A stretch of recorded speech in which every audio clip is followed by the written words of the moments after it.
small contribution to evening things out. You know, the old yin-yang thing. My Vic was a professional football player who'd invested in an Eastern European slaver.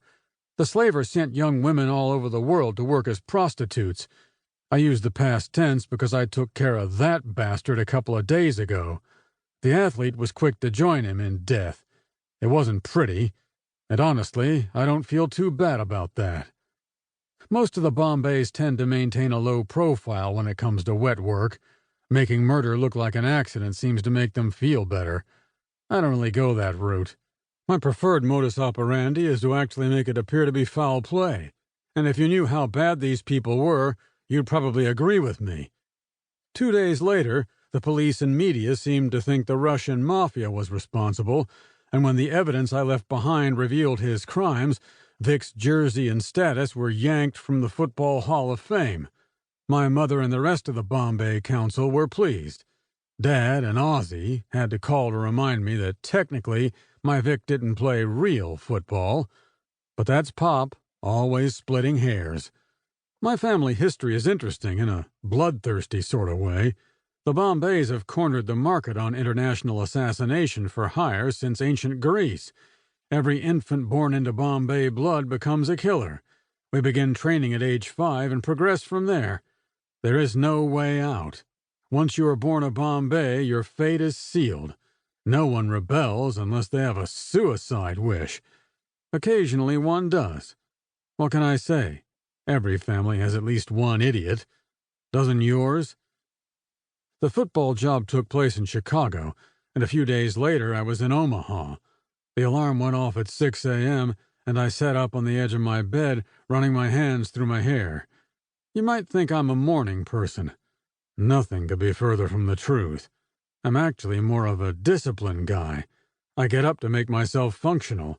The exercise that follows is simply for masochistic purposes. I've been told I'm in excellent shape. It's the discipline thing. "Week, week!" came the brain-splitting cry of my guinea pig, Sartre. The minute I wake up, she reminds me that it's time for breakfast. She's affectionate and sweet, but I've always suspected that she considers me to be little more than a servant.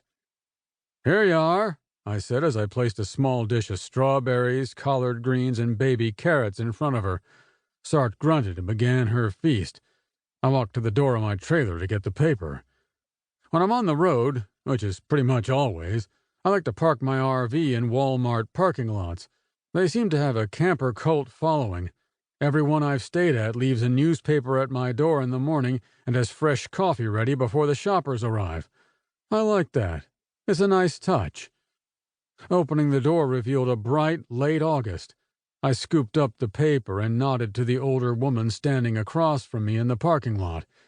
It was then I realized that I hadn't put any clothes on. Huh. I shut the door behind me, but not before winking at the lady, and after tossing the paper on a chair, threw on some running clothes. 10 minutes later, I opened the door to find her and several other women standing in the same place. I don't know what they hoped to see, but clearly my having clothes on had been a bit of a buzzkill. Just for fun, I grinned and shouted, "G'day, ladies," with an Australian accent, something I inherited from Dad. That seemed to do the trick. I believe one actually fainted. A good jog always helped clear my head. With my Bombay-appointed duty over for the year and the carnival season coming to an end, it was time to make my plans for fall. I was pretty sure it was time for a sabbatical. I needed a break. Back at the trailer, Sartre squeaked indignantly. I scooped her up as I flipped on the television to listen to while I threw breakfast together.